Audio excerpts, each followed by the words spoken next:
explosion creating some such condition of affairs as existed, but of these there had been neither.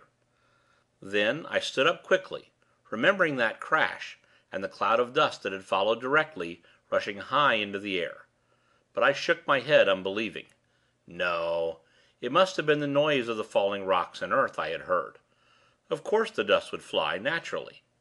Still, in spite of my reasoning, I had an uneasy feeling that this theory did not satisfy my sense of the probable. And yet, was any other that I could suggest likely to be half so plausible? Pepper had been sitting on the grass while I conducted my examination. Now, as I turned up the north side of the ravine, he rose and followed.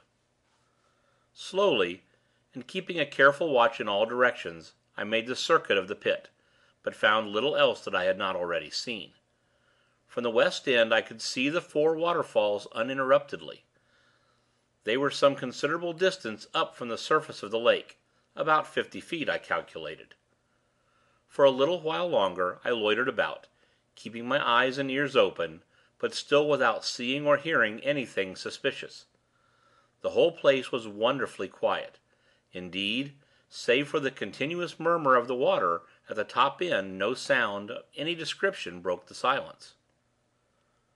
All this while, Pepper had shown no signs of uneasiness.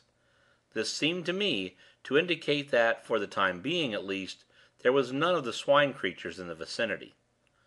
So far as I could see, his attention appeared to have been taken chiefly with scratching and sniffing among the grass at the edge of the pit.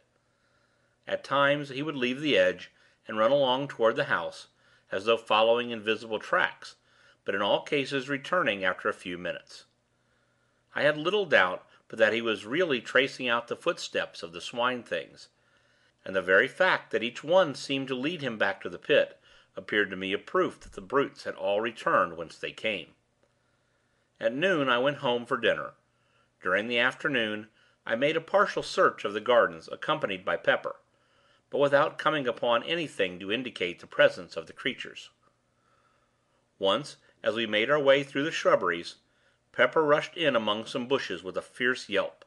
At that I jumped back in sudden fright, and threw my gun forward in readiness, only to laugh nervously as Pepper reappeared, chasing an unfortunate cat.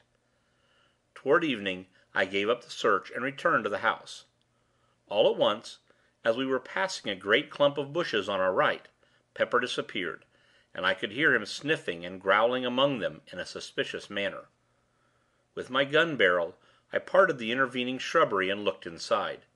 There was nothing to be seen, save that many of the branches were bent down and broken, as though some animal had made a lair there at no very previous date. It was probably, I thought, one of the places occupied by some of the swine creatures on the night of the attack. Next day I resumed my search through the gardens, but without result. By evening I had been right through them, and now I knew, beyond the possibility of doubt, that there were no longer any of the things concealed about the place. Indeed, I have often thought since that I was correct in my earlier surmise that they had left soon after the attack. End of Chapter 11. Recording by Alan Winterowd. Boomcoach.blogspot.com